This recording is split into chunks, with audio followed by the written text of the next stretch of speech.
कुल्हड़िया गांव में कृषि विज्ञान केंद्र भोजपुर के द्वारा जलवायु अनुकूल खेती को बढ़ावा देने को ले एक कार्यक्रम का आयोजन किया गया।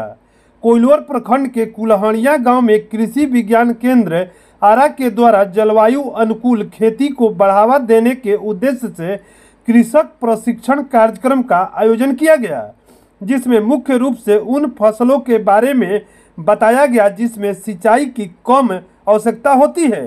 कृषि विज्ञान केंद्र के जूनियर कृषि वैज्ञानिक शशि भूषण सिंह शशि ने जलवायु अनुकूल कौन कौन से फसल को किसान लगा सकते हैं, इसके बारे में उन्होंने किसानों को बताया। आइए सुनते हैं। जो ये मीटिंग रखा गया है, इसका उद्देश्य क्या है? इसका मुख्य उद्देश्य है कि हम लोग जलवायु अनुकूल कृषि प्रणाली को अपना रहे हैं। दिन प्रतिदिन मौसम में बदलाव हो रहा है और जो पानी की मात्रा है, जो हमारा वर्षा का पानी था, वो दिन प्रतिदिन घट रहा है।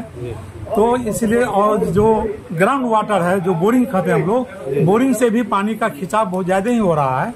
आने वाले समय में जैसे कि धान वगैरह की जो खेती होती है, खास करके खरीफ में, जिसमें कि बहुत अधिक पानी लगता है, आने वाला जो समय है उस समय में पानी की किल्लत होगी। हम क्यों नहीं पहले से थोड़ा सचेत हो जाएं और जलवायु के अनुकूल खेती को करें, जिसमें कि मोटे अनाज, जिसमें कम पानी, कम लागत, उत्पादन अधिक, मुनाफा अधिक।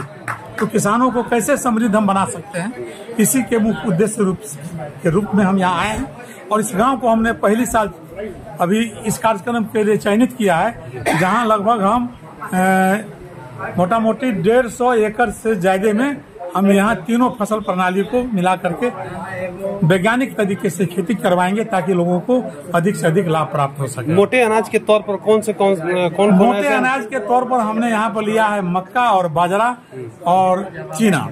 ये तीनों कुछ किसानों का कहना है कि ये जो मोटे अनाज है, इनका दाम मार्केट में कम होता है, खाद्य पदार्थ ज्यादा, खाद जो हम खरीदते हैं वो महंगा होता है। देखिए, एक चीज है, मोटे अनाज का दाम अपने यहाँ स्थानीय बाजार में हो सकता है कमो बेश हो, इसके मार्केट को ढूंढना पड़ेगा। और सबसे बड़ी समस्या जो हमारे यहाँ है, भले ही बाजरा की खेती हमारे यहाँ होती है, लेकिन लोग बाजरा हमारे यहाँ के फूडिंग हैबिट में नहीं है, खाने में इस्तेमाल कम है उसका। तो ये हमको देखना पड़ेगा कि हम उसको किस तरह से फूडिंग हैबिट में ला सके। मैं वही बता रहा था कि किसानों का कहना कि मार्केट वैल्यू कम है उसका। मार्केट वैल्यू देखिए बढ़ेगा अभी इसका मार्केट वैल्यू, क्योंकि कुल्हड़िया गांव में शायद बहुत लोग जानते होंगे, नाबार्ड के सहयोग से भी एक कार्यक्रम यहाँ पर चलाया जा रहा है। आने वाले समय में यहाँ पर मोटे अनाज का प्रोसेसिंग प्लांट लगाया जा रहा है, तो निश्चित रूप से किसानों के आय बढ़ेगी, इथेनॉल फैक्ट्री में जाएगा। तो पहले एक हम लोग जो कहते हैं प्रोडक्शन एक अपर लिमिट में हो तब तो, अधिक मात्रा में हो तब तो। अब हम सर्वे करने जाएं तो पता चला इस गांव में 150 से 200 कुंटल बाजरा है। अब 150 कुंटल बाजरा का मार्केट कहाँ ढूंढेंगे? कोई फैक्ट्री भी है, कोई फैक्ट्री उसको खरीदेगी, उसको 10 ट्रक 20 ट्रक, मान लीजिए आने वाले समय में इस क्षेत्र में बाजरा का उत्पादन बढ़ता है।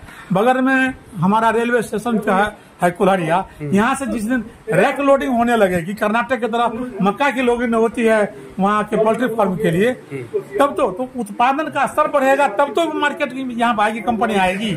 तो मार्केट ढूंढना पड़ेगा, कहीं कोई दिक्कत नहीं है।